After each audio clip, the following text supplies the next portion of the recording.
दर्शकवृन्द subscribe गरिसकेपछि छेउको घन्टी पनि बजाउनुहोला। नयाँ भिडियो आएको जानकारी तुरुन्तै प्राप्त हुनेछ। ओम श्री गणेशाय नमः। नमस्कार दर्शकवृन्द, ज्योतिष शास्त्र सम्बन्धी जानकारी दिने च्यानल स्पिरिचुअल लाइफमा यहाँहरू सबैलाई स्वागत छ। यो श्रृङ्खलामा कागले कस्तो सङ्केत दिए भाग्य खुल्छ भन्ने बारेमा जानकारी दिइनेछ। आकाशमा उड्ने पक्षीमध्ये कागलाई विशेष बुद्धिमान मानिन्छ। अजम्बरी अथवा अमृत खाएको हुनाले काग अरू चराभन्दा लामो समयसम्म बाँच्न सक्छ भनिएको छ। प्राय मान्छेले कागलाई रुखो आवाज निकाल्ने एक अशुभ पक्षीको रूपमा चित्रण गर्ने गर्छन्, तर सदियौँदेखि कागलाई एक सूचनाको संवाहक मानिन्छ। यसले शुभ र अशुभ दुवै कुराको साङ्केतिक सूचना दिने जनविश्वास रहेको पाइन्छ। यदि कुनै विशेष महत्त्व नभएको भए ऋषिमुनिकै पालादेखि कागलाई महत्त्व दिने थिएन होला, कागको पूजा गर्ने चलन पनि चल्ने थिएन होला। आउनुहोस् चर्चा गरौँ कागले कस्तो सङ्केत दिए भाग्य खुल्छ त। बिहान सूर्योदयको समयमा काग तपाईँको घरतर्फ मुख फर्काएर करायो भने तपाईँको मान प्रतिष्ठा बढ्ने सङ्केत दिन्छ। कागले मुखमा कुनै खानेकुरा लिएको देखियो भने मनोकाङ्क्षा पूर्ण हुने सङ्केत गर्छ। कागले कुनै वस्त्र वा अन्य कुनै वस्तु लिएर उडेको देखियो भने यो निकै दुर्लभ मानिन्छ। धन सुख सबै प्राप्त होला। घरको छानुमा आएर काग करायो भने घरमा कोही पाहुना आउने सङ्केत गर्छ। कतै जाँदै गर्दा कागले पानी खाँदै गरेको देखियो भने कार्य सफल हुने र धन दौलत प्राप्तिको योग बन्ने गर्छ। यसले पारिवारिक स्थिति बलियो बनाउनुका साथै आर्थिक समृद्धि ल्याउँछ। बिहान घरबाट निस्केर कतै जाँदै गर्दा अचानक काग आएर तपाईँको पाउ स्पर्श गरेर गयो भने यसलाई शुभ सङ्केत मानिन्छ। सोचे जस्तै सफलता र उन्नति हुने सङ्केत गर्छ। कागले तपाईँको घर कौसी या आँगनमा चुचामा लिएर आएको चिज छोडेर गयो भने अचानक धन प्राप्तिको योग बन्ने गर्छ। काग घरको छेउमा आएर शान्तिपूर्ण तरिकाले करायो भने जीवन साथीसँग सुमधुर सम्बन्ध बन्छ भने कागले कर्कश ध्वनि निकालेर करायो भने गृह कलह हुने सङ्केत गर्छ। कागले चुचोले जमिन खोस्रदै गरेको देखियो भने निकट भविष्यमा अपार धन लाभ हुन्छ। यदि काग सुँगुरको ढाडमा बसेको देखियो भने अपार धन प्राप्ति हुने गर्छ। कागले गाईको ढाडमा बसेर चुचो रगटेको देख्नुभयो भने उत्तम भोजन प्राप्त हुने गर्छ। अन्नको डगुरमा आएर काग बस्यो भने धनधान्यले पूर्ण हुन्छ। साथै गाईको टाउकामा बसेको देखियो भने प्रिय मिलन हुन सक्छ। कागको दिमागको संरचना मान्छेसँग मिल्दोजुल्दो हुनुका साथै मस्तिष्क पनि निकै विकसित हुने गर्छ। कागलाई खाना दिनु शनि ग्रह शान्तिको सबैभन्दा अचुक उपाय हो। कागलाई खाना खुवाउन सके पितृदोष पनि हटेर जाने कुरा शास्त्रमा बताइएको छ। भिडियो हेरिसकेपछि कागले ल्याउने भाग्य खोल्ने खालका शुभ सङ्केतको बारेमा थाहा पाउनु नै भयो होला। यदि तपाईँसँग अन्य केही जिज्ञासा छन् भने कमेन्ट बक्समा लेख्नुहोला। आगामी दिनमा तपाईँको जिज्ञासालाई सम्बोधन गर्ने कोसिस गर्नेछौँ। यो भिडियो तपाईँलाई कस्तो लाग्यो प्रतिक्रिया दिन नभुल्नुहोला। यस्ता ज्ञानगुणका कुरा अरूहरूले पनि बुझुन् भन्ने चाहनुहुन्छ भने लाइक र सेयर गरिदिनु हुन अनुरोध गर्दछु। जय पशुपतिनाथ।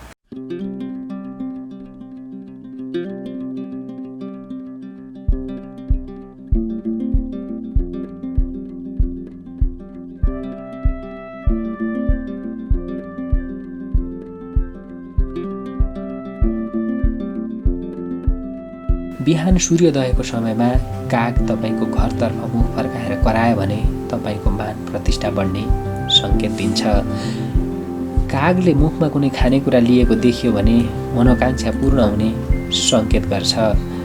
कागले कुनै वस्त्र वा अन्य कुनै वस्तु लिएर उडेको देखियो भने यो निकै दुर्लभ मानिन्छ। धन सुख सबै प्राप्त होला। घरको छानुमा आएर काग करायो भने घरमा कोही पाहुना आउने सङ्केत गर्छ। कतै जाँदै गर्दा कागले पानी खाँदै गरेको देखियो भने कार्य सफल हुने र धन दौलत प्राप्तिको योग बन्ने गर्छ। यसले पारिवारिक स्थिति बलियो बनाउनुका साथै आर्थिक समृद्धि ल्याउँछ। बिहान घरबाट निस्केर कतै जाँदै गर्दा अचानक काग आएर तपाईँको पाउ स्पर्श गरेर गयो भने यसलाई शुभ सङ्केत मानिन्छ। सोचे जस्तै सफलता र उन्नति हुने सङ्केत गर्छ। कागले तपाईँको घर कौसी या आँगनमा चुचामा लिएर आएको चिज छोडेर गयो भने अचानक धन प्राप्तिको योग बन्ने गर्छ। काग घरको छेउमा आएर शान्तिपूर्ण तरिकाले करायो भने जीवनसाथीसँग सुमधुर सम्बन्ध बन्छ भने कागले कर्कश ध्वनि निकालेर करायो भने गृह कलह हुने सङ्केत गर्छ। कागले चुचोले जमिन खोस्न गरेको देखियो भने निकट भविष्यमा अपार धन लाभ हुन्छ। यदि काग सुँगुरको ढाडमा बसेको देखियो भने अपार धन प्राप्ति हुने गर्छ। कागले गाईको ढाडमा बसेर चुचो रगेटेको देख्नुभयो भने उत्तम वजन प्राप्त हुने गर्छ। अन्नको डङ्गुरमा आएर काग बस्यो भने धनधान्यले पूर्ण हुन्छ। साथै गाईको टाउकामा बसेको देखियो भने प्रिय मिलन हुन सक्छ। कागको दिमागको संरचना मान्छेसँग मिल्दोजुल्दो हुनुका साथै मस्तिष्क पनि निकै विकसित हुने गर्छ। कागलाई खाना दिनु शनि ग्रह शान्तिको सबैभन्दा अचुक उपाय हो। कागलाई खाना खुवाउन सके पितृदोष पनि हटेर जाने कुरा शास्त्रमा बताइएको छ। भिडियो हेरिसकेपछि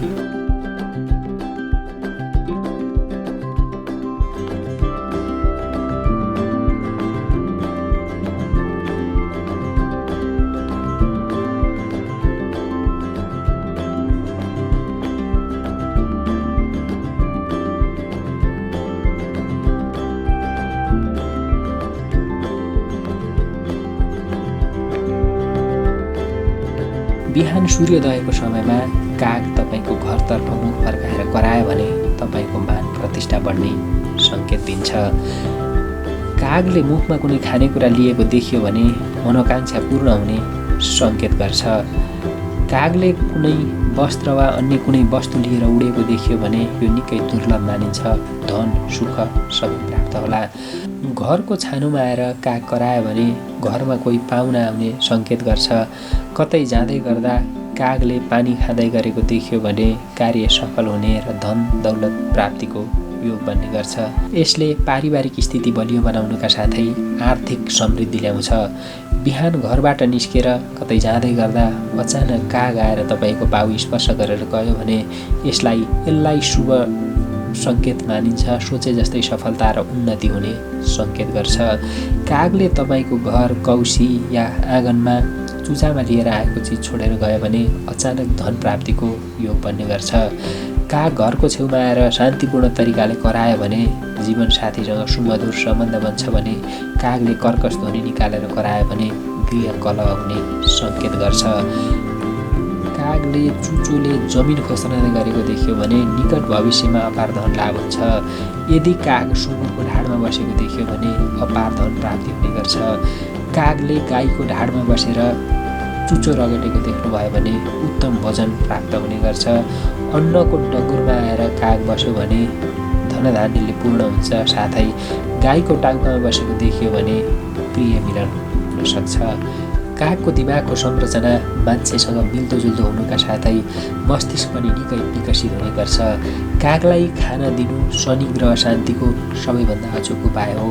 कागलाई खाना खुवाउन सके पितृदोष पनि हटेर जाने कुरा शास्त्रमा बताइएको छ। भिडियो हेरिसकेपछि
जय पशुपतिनाथ।